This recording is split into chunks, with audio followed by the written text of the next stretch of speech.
Hello, Kilukkam വ്ളോഗിൻ്റെ പുതിയൊരു വീഡിയോയിലേക്ക് സ്വാഗതം. എന്നും അങ്ങ് കുക്കിങ്ങും ടിപ്സും ഒക്കെ ആയാലോ.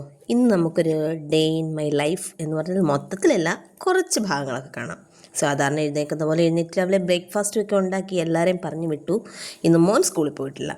പിന്നെ ഇടിച്ച് വൃത്തിയാക്കൽ പരിപാടിയൊക്കെ ആയിട്ട് അങ്ങനെ നടക്കുമ്പോഴാണ് എൻ്റെ ഏറ്റവും ഫേവററ്റ് സ്ഥലമെന്ന് പറഞ്ഞാൽ ഞങ്ങളുടെ മുറിയാണ്. ഞങ്ങളുടെ മുറിയും ഞങ്ങളുടെ കട്ടിലുമാണ് എൻ്റെ ഏറ്റവും ഫേവററ്റായിട്ടുള്ള സ്ഥലം. എനിക്ക് എൻ്റെ മുറിക്കകത്ത് കിടന്നില്ലേ ഉറക്കവും വരത്തില്ല. പിന്നീട് പെരയ്ക്കൊക്കെ ഒന്ന് തൂത്തുവാരി വൃത്തിയാക്കി. മോന് സ്കൂളിൽ പോയില്ല, അവന് ചെറിയ പനിക്കമുണ്ടായിരുന്നു. ഇത് കുറച്ച് ദിവസമായതാണ് ഈ വീഡിയോ എടുത്തു വെച്ചിട്ട്. അങ്ങനെ നമ്മുടെ സെറ്റിയൊക്കെ ഒന്ന് തല്ലി തുടച്ച് വൃത്തിയാക്കി, അവിടെയൊക്കെ ഒന്ന് അടിച്ച് വാരി, അങ്ങനെ അതെല്ലാം റെഡിയാക്കി കഴിഞ്ഞപ്പോഴാണ് നമ്മുടെ സെറ്റിക്ക് കുറച്ച് ദിവസമായിട്ട് സെറ്റി കവർ ഇല്ലാണ്ട് അങ്ങനെ കിടക്കുകയാണ്. അപ്പോൾ ഒരു ഭംഗിക്കുറവ്. അപ്പം ഞാൻ കരുതി എന്നാൽ ആ സെറ്റി കവറൊക്കെ ഒന്ന് എടുത്തിട്ടേക്കാം. സെറ്റി കവറൊക്കെ എടുത്തിട്ട് പതുക്കെ അത് ചെയ്തുകൊണ്ടിരുന്നപ്പോഴാണ് നമ്മുടെ കുക്കിംഗ് നടക്കുന്നില്ലല്ലോ, അത് പോയെന്ന് ചെയ്തു. പെട്ടെന്ന് ഞാൻ പോയൊരു മീൻകറി വെച്ച്. ഇത്തിരി ചക്ക കിട്ടിയിട്ടുണ്ട്, അമ്മ ചക്ക വേവിച്ചോളാം എന്ന് പറഞ്ഞു. അപ്പോൾ അതിൽ നിന്നും ഞാൻ എസ്കേപ്പ് ആയില്ലേ. മീൻകറിയൊക്കെ വെച്ച് റെഡിയാക്കി വെച്ചിട്ട് ഞാൻ ഇപ്പുറത്തേക്ക് പോന്നു. പിന്നീട് നമ്മൾ ചെയ്തത് എന്താണ് ഞാൻ പറയാം. സെറ്റി കവറൊക്കെ വിരിച്ച് വൃത്തിയാക്കി.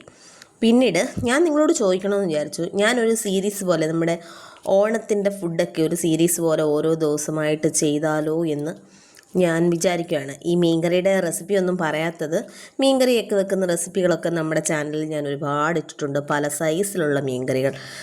കണ്ടിട്ടില്ലാത്തവരൊക്കെ ഒന്ന് പോയി കാണണം. ആദ്യമായിട്ടൊക്കെ കാണുന്നവരാണെങ്കിൽ നമുക്ക് പ്രോത്സാഹനം പോലെ ഒരു മെസ്സേജും കമൻറ്റും ഒക്കെ ഒന്ന് ഇടണേ. എപ്പോഴെപ്പോഴും ചോദിപ്പിക്കണം അല്ലേ. അത് എൻ്റെ ആവശ്യമായതുകൊണ്ട് ഞാൻ അങ്ങനെ ചോദിക്കൊണ്ടേയിരിക്കും. പിന്നെ പറയട്ടെ, നമ്മുടെ സമൂഹത്തിൽ താഴെത്തട്ടിലൊക്കെയുള്ള ആളുകൾക്ക് എന്താണെന്നറിയത്തില്ല, സമൂഹം എപ്പോഴും അവർക്കൊരു ഭ്രഷ്ട് കൽപ്പിച്ചേക്കുന്ന പോലെ അവരൊന്നും മുൻനിരയിലേക്ക് വരാനായിട്ട് ഒരിക്കലും സമ്മതിക്കത്തില്ല. ഞാൻ പറഞ്ഞത് നമ്മുടെ രേണുസുധിയുടെ കാര്യം വെച്ചിട്ടാണ് കേട്ടോ. രേണുസുധിനെ ഇഷ്ടമുള്ളവർ എത്ര പേരുണ്ടെന്നൊന്നും എനിക്കറിയത്തില്ല. എങ്കിലും ഞാൻ പറയുവാണേ, ഒരു മനുഷ്യനെ ഈ നെഗറ്റീവ് അടിച്ചടിച്ചടിച്ചടിച്ച് അങ്ങ് അടിച്ചമർത്തുന്നതിന് ഒരു പരിധിയില്ലേ. ആ പരിധിക്കപ്പുറം അവരൊരു മനുഷ്യ സ്ത്രീയാണെന്നും അവരുടെ മനസ്സും അവരുടെ ചിന്താഗതി, അവരുടെ ചിന്താശേഷിയൊക്കെ ഒരിക്കലും മനസ്സിലാക്കുന്നില്ല എന്നുള്ളതാണ്. ഞാനൊരിക്കലും അവരെ പ്രൊമോട്ട് ചെയ്തുകൊണ്ടുള്ള ഒരു വീഡിയോ അല്ല ഞാനീ പറയുന്നത്. എൻ്റെ മനസ്സിൽ തോന്നിയത് ഞാൻ പറഞ്ഞേ ഉള്ളൂ.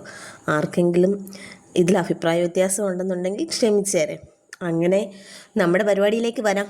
അങ്ങനെ ഞാൻ സെറ്റി കവറും ഒക്കെ വിളിച്ചു. കാരണം ഞാൻ ബിഗ് ബോസിൻ്റെ ചെറിയ ചെറിയ റീല് കണ്ടുകൊണ്ടാണ് എനിക്ക് അത്രയ്ക്ക് അങ്ങ് വിഷമം തോന്നിയത്. അതുകൊണ്ടാണ് ഞാൻ ഈ പ്ലാറ്റ്ഫോമിൽ ഇത് പറയുന്നത്.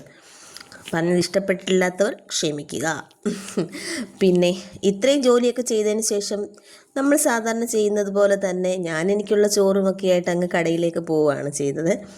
നമ്മുടെ ചാനൽ കുറേ പേർക്ക് ഇഷ്ടമാണ്. എൻ്റെ വീഡിയോസൊക്കെ കുറേ പേര് കാണുന്നുമുണ്ട്. പക്ഷേ ചിലർക്കൊക്കെ ഒന്ന് സബ്സ്ക്രൈബ് ചെയ്ത് പോകാനും ഒരു മെസ്സേജ് അടിച്ച് പോകാനും ഒക്കെ ഒരു മടിയുള്ളതായിട്ട് എനിക്ക് തോന്നുന്നു. അതിനുള്ള കാരണം എന്താണെന്ന് എനിക്കറിയത്തില്ല. ചില റീലിലൊക്കെ പറയുന്നത് പോലെ എനിക്കറിയാം, മെസ്സേജ് ടൈപ്പ് ചെയ്യാൻ അറിയാൻ വയ്യാത്തത് കൊണ്ടായിരിക്കും എന്നല്ലേ. ഞാൻ ശരിക്കും എൻ്റെ ഒരു ഇഷ്ടത്തിൻ്റെ പുറത്താണ് ഈ യൂട്യൂബ് ചാനൽ സ്റ്റാർട്ട് ചെയ്യുന്നത്. ശരിക്കും ഞാൻ എന്ത് ചെയ്താലും ഞാൻ ആസ്വദിച്ച് ജോലി ചെയ്യുന്ന കൂട്ടത്തിലാണ്. അതിപ്പോൾ ഒരു മുറ്റത്തെ പോച്ച വരച്ചാലും കുക്കിംഗ് ആയാലും ഒക്കെ ഞാൻ ആസ്വദിച്ച് ജോലി ചെയ്യുന്ന കൂട്ടത്തിലാണ്. അതുകൊണ്ടാവാം നമുക്കൊരു കമൻറ്റ് വരാത്തതിലുള്ള വിഷമം ഒക്കെ എനിക്ക് തോന്നിയത്. അപ്പോൾ ഈ ചെറിയ വീഡിയോ ഇഷ്ടപ്പെട്ടെങ്കിൽ ലൈക്ക് ചെയ്യാനും ഷെയർ ചെയ്യാനും സബ്സ്ക്രൈബ് ചെയ്യാനും ആ ഓൾ ബട്ടൺ അമർത്താനും ഒന്നും മറന്നു പോകല്ലേ. Bye bye.